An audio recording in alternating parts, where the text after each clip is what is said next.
Okay? So you can read it as happy, and can somebody read the rest for us?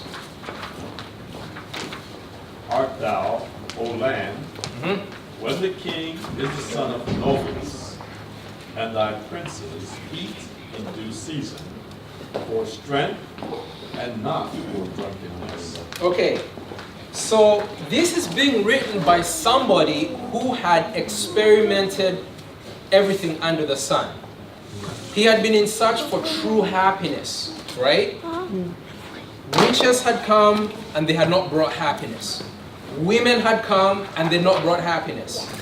Fame, wealth, every single thing under the sun that could bring happiness, he tried it. And if you read this book, you will find that. And as he was coming to the end of his life, and he was coming back to God, God in mercy brought him back to him, and he still retained some wisdom. And in that capacity, he shared a little nugget. And he said, happy are you, O land, when your king does what? Is the son of nobles. Okay, and your princes eat in due season for strength and not for drunkenness. So following the thought process of this king who had been the most glorious in terms of, influence and wealth and the like, he mentions that when the rulers, when the people are in such a position to regulate their habits of eating, this is when happiness is truly there. Had nothing to do with money and wealth and all the other things that society says bring happiness.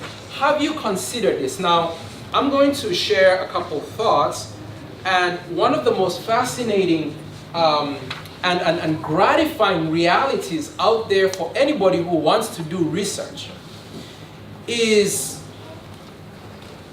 there are two influences for the Christian. Well, there are more, but there are two influences that I really believe we should become conversant with. The first influence is the influence of inspiration.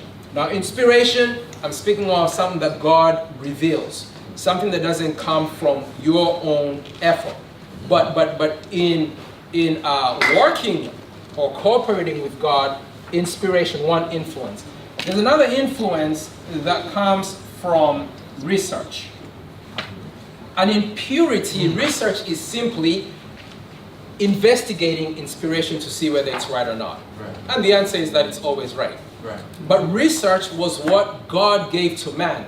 The very first day when God created man, which is the sixth day, Adam went into research to investigate the mind of God, and he named all the animals perfectly what God was thinking. Right. And so God said, this is very good. So the very act of research is for you to go and discover how God is correct. Okay?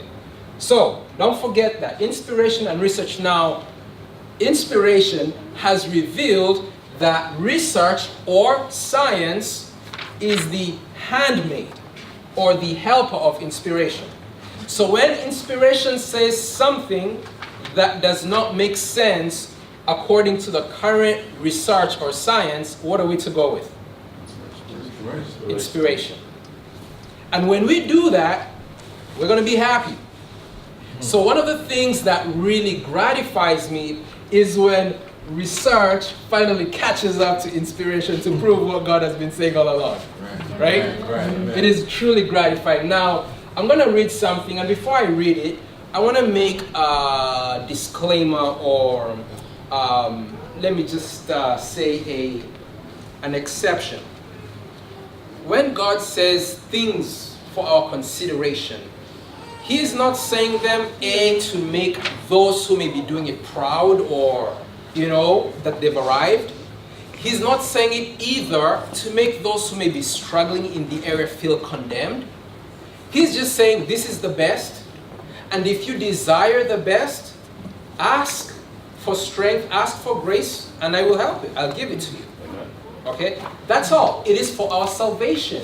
It is for our happiness. Okay? So when we read these things, again, I truly just want to say, read them from a frame of mind of, this is just God revealing the best and not so much trying to make me feel guilty or make me feel condemned. I want to share inspiration concerning Ecclesiastes 10 verse 17. And I'm not going to belabor the point because I believe we have already read these things. I just want to get to the research part of it real quick.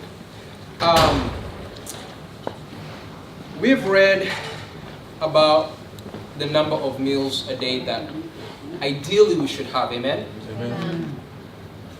So it says, in most cases, I'm reading from Education, page 205. In most cases, 2 meals a day are preferable to 3.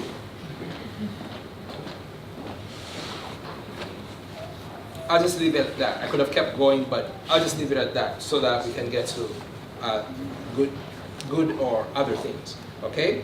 So inspiration was saying that in most cases, 2 meals are better than 3. And when I first read this, I had a problem, and here's the problem, and this is also a little bit of what do we call it? A confession and a prayer request and all those things.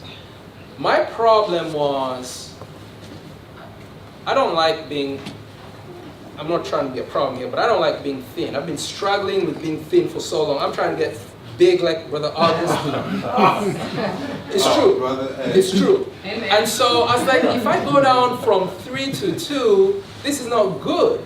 And I'm telling you, so many people are asking me, are you starving? Is everything okay? Right. I'm like, no, I'm not. I'm trying to get big. So when I read this, I was like, Lord, this is what you said. I'm talking about years ago. Here was the point, beloved. The point is that inspiration had stated what's ideal. And faith must kick in. Okay. One more point. She says that, now this is a different book. This is a health reformer periodical. It was customary for the Hebrews to eat but twice a day. This was when they were walking in God's way. Remember how many times they used to gather the manna? They used to gather it in the morning. And in the evening. But no, not in the morning and the evening. It was in the morning before the sun came up. But it was for morning and evening. Okay. Yes. So they used to eat twice a day. It was customary. Their heartiest meal coming not far from the middle of the day. So they didn't, their heavier meal was not very far from noontime. So this was revolutionary stuff as I was reading it. But the luxurious habits of the heathen had been engrafted into the nation, and the king, she's speaking about Solomon here, and the king and his princes were accustomed to extend their festivities far into the night. On the other hand, if the earlier part of the day was devoted to feasting and wine drinking, the officers and rulers of the kingdom were totally unfitted for their grave duties. Now, we're believing that we're in the time of atonement, right? Antitypically speaking, this is a grave time period. Yes? So there are duties, for God has called us to be like judges. There are grave duties that we must attend to. And she's saying both extremes are problematic. Eating late into the night or eating very early in the morning in terms of wine drinking and feasting, your mind is not prepared.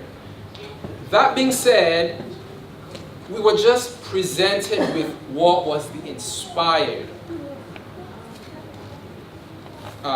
declaration on eating. So along comes science and research. And have you all heard of this term called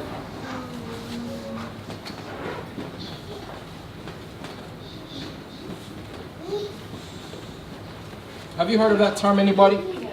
Yes. Have? Yes. Intermittent fasting? Amen. Okay.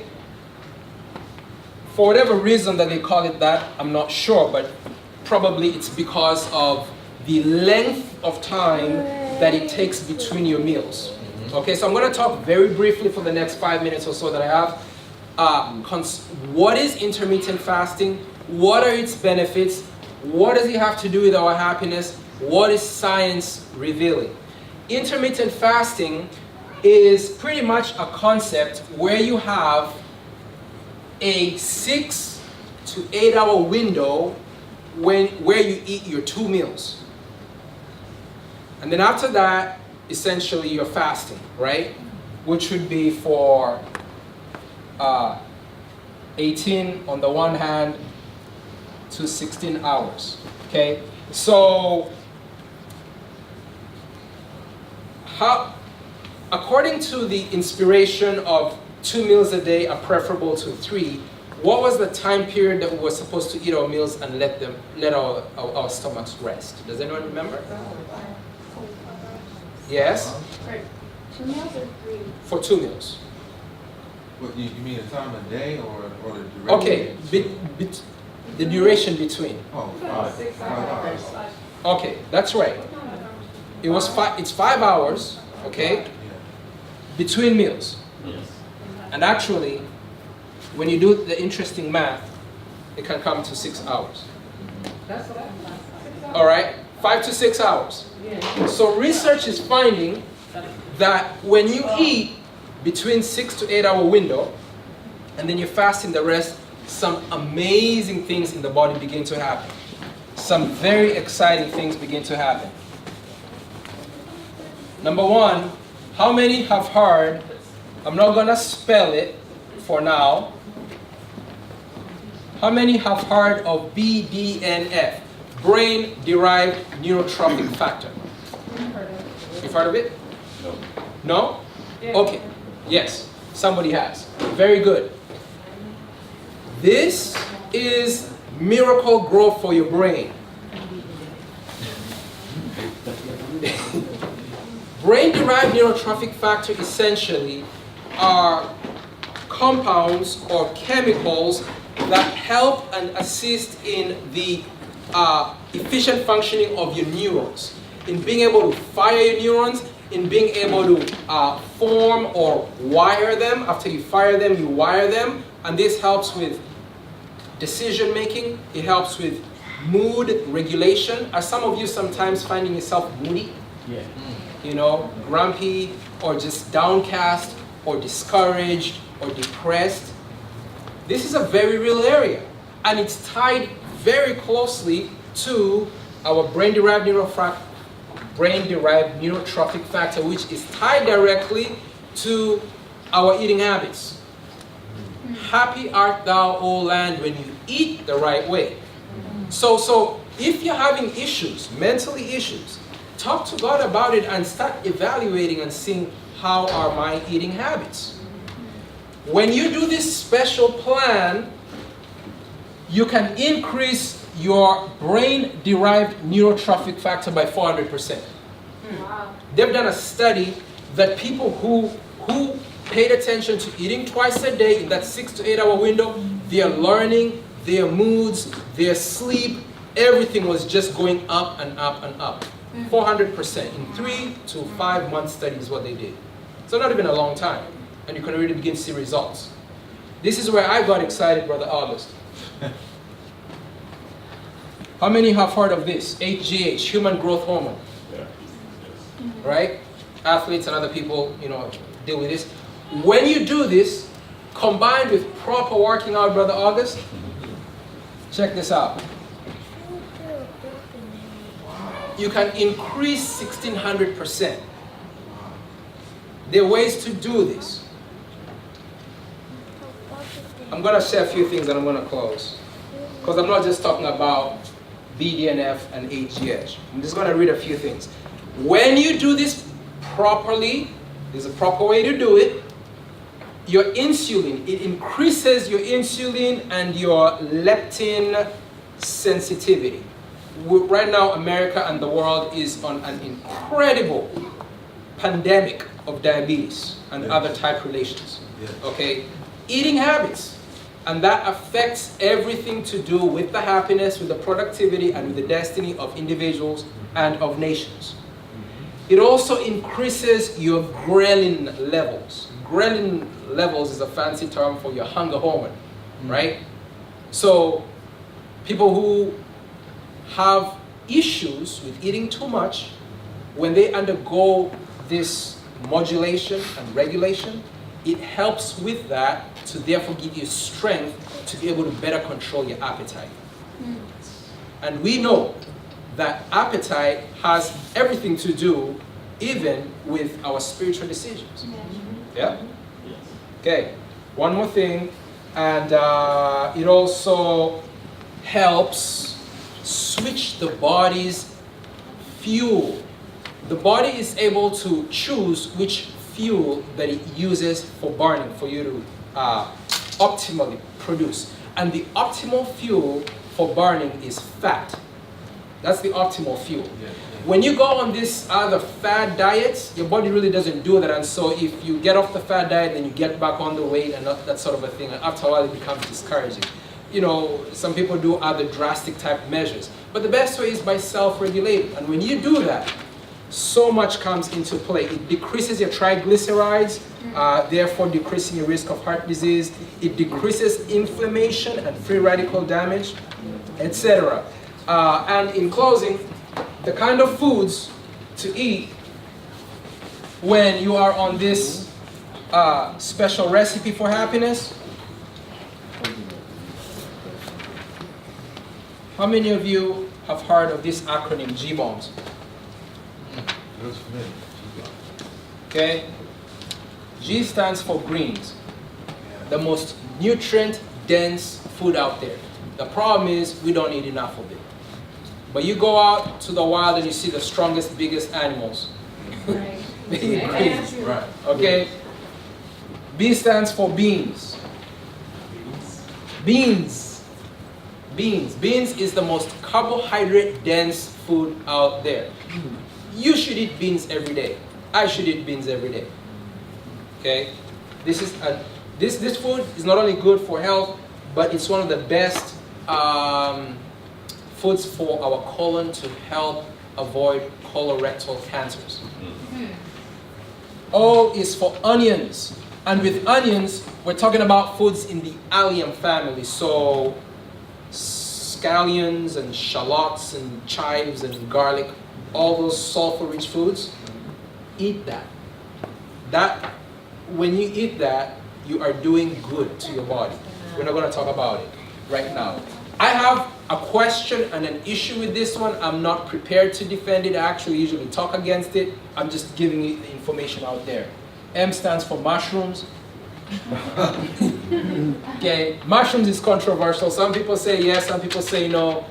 You know, there's some medicinal mushrooms like the shiitake and the maitake and all those other interesting ones. But as a whole, it's a fungus. Again, I'm just sharing with you info out there, okay? B stands for berries. Please eat your berries. Okay, brain health, good food when you're on this diet. And S stands for seeds, which also will include nuts, okay, right? This diet combined with proper eating.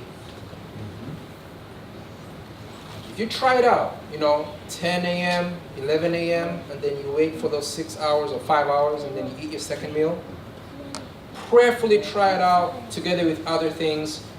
Let's pray for one another. Oh, limitations. Nursing mothers or people who may have other health concerns are needing calories. So like our dear sister Tatiana, this is not for you for now. They need that. And there may be other issues. So again, prayerfully consider what we're talking about over here. Let inspiration guide you as you do your research. And may God bless you to be a happy people, to be a blessed people, to be a prosperous people. Thank you.